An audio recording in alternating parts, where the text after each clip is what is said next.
When I was a baby, my mom fed and clothed me and taught me to speak.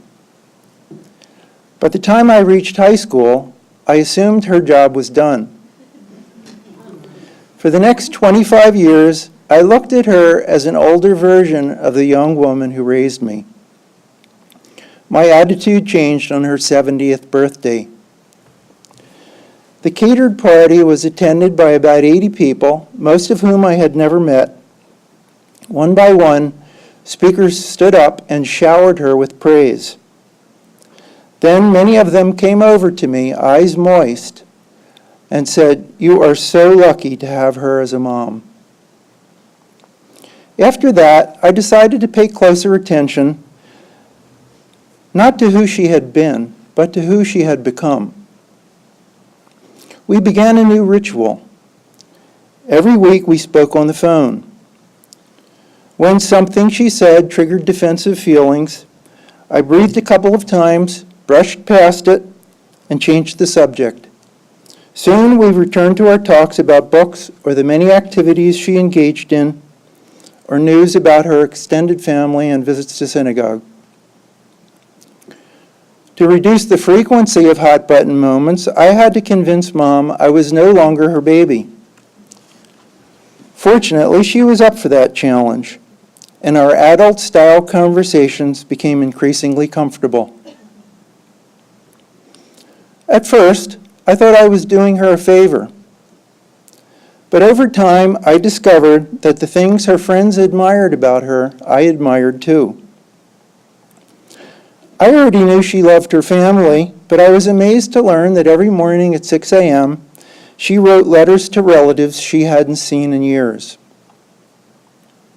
Nor did I know that as a leader of volunteer organizations, she lined up speakers and then spent hours of her morning writing time preparing the few words she would say to introduce them.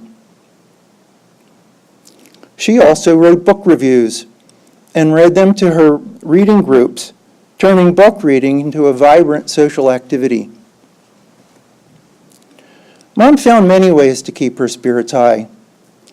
She turned every visit to synagogue into a pilgrimage that lifted and inspired her. Once she confided that she listened to preachers on television. When they say Jesus, I just hear the word God. One of her favorite tricks came from Oprah, each day listing 5 things for which she was grateful. Her willingness to see the positive in life made her a pleasure to be around.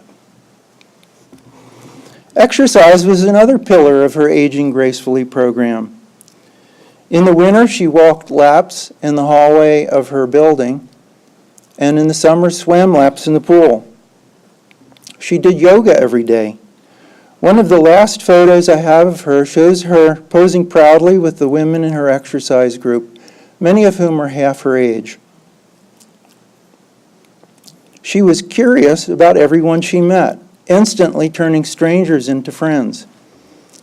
For example, once when an infected toe required amputation, I sat waiting in her hospital room, anxious that the operation might upset her. When the gurney rolled in, I was relieved to see her deep in conversation with the orderly. The first thing she said to me was, "This young man's going to night school for his nursing degree. Isn't that marvelous?" Mom had her share of tragedy. The death of her 37-year-old son, Ed, was a crippling blow, but she directed her love for him onto his wife and children. She kept her spirits up by playing the piano. She became more active in her organizations. She clung even more firmly to her religion and continued to embrace the joy and meaning of life. Year after year, she gave herself to others, and as a result, she was surrounded by people who loved her. During her final stay in the hospital, one of her nurses said to me, "I love your mother. She's a great woman." She was nearing the end of her 87-year life, but she had one more lesson to teach me. During those last days, she turned to me and said, "I lived a good life." The peace and confidence in her voice caught me by surprise. Later, I realized she was gently teaching me a lesson not only about living, but about dying.